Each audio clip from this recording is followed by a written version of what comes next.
Hello everyone, my name is Sugaku, or Sugaku if you listen to the dub, and today we're quickly running through how to watch the Fate anime universe. Please take note that you are watching the abridged version of this guide, and so move pretty quickly and not touch on too many details. Unlike other people in videos who simply give you a list, I like to first break down the universe into 3 parts and then let you choose from there. If you are completely new to Fate, I recommend you start with what I dub the core of the Fate universe. This includes Fate Stay Night and Fate Zero. Fate Stay Night was a visual novel with 3 endings depending partially on the girl the player chose, with some other variations. The 2006 Fate Stay Night is widely considered the worst of them, and so it's kind of optional and focuses on Saber's route.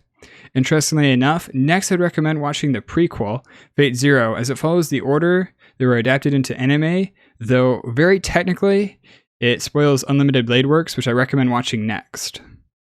Again, Fate Stay Night Unlimited Blade Works hails from the same visual novel, but is different enough to be its own thing, and focuses on the best girl, Rin Tosaka. There is technically a movie adaptation of Unlimited Blade Works, but it's bad enough you're fine forgetting it exists.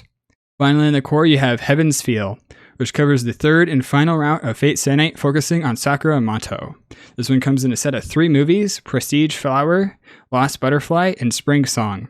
You can optionally skip Heaven's Feel if you wish, both because it's kind of hard to find and the show doesn't focus a ton on the Grail War and instead more on some other odd going-ons. After the core, we have a number of shows which you can watch in any order, but they are presented in my recommendation. Carnival Phantasm is a comedy version of the Stay Night Grail War, lasting about an hour if you find a Fate-only skip version. Fate Apocrypha is a large-scale war which quickly moves on to its own unique, character-driven plot. Fate Extra Last Encore is a loose adaptation of the Fate Extra game and covers a far future Matrix-esque Master-Servant tournament. Just watch it. It has some issues, but it's enjoyable nonetheless. Fate Khalid Lunar Prisma Elia is Magic Girl Fate Stay Night. Fate Khalid Oath Under Snow is a darker version of the Magic Girl Fate Stay Night, and I've actually heard it's pretty good. I plan on watching it myself. Fate Prototype is a short representing the original prototype for the Fate Stay Night visual novel.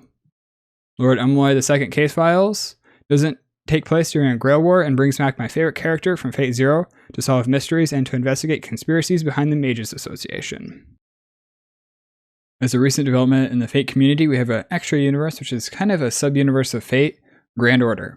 You can watch this just about any time after finishing the core. This is all based on the mobile game Fate Grand Order, though the shows end up being better than you'd expect from what they are based on.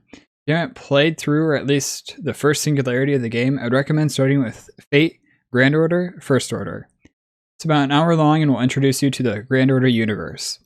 Next, I'd recommend watching Fate Grand Order Absolute Demonic Front Babylonia, which covers the 7th singularity in the Fate Grand Order mobile game. No, you don't need to play through Singularity 6 of the mobile game, it will introduce you just fine. It takes place during ancient Babylonia with a 3-goddess alliance trying to take down what is left of humanity. Meanwhile, there's a time anomaly the members of Chaldea are trying to help fix.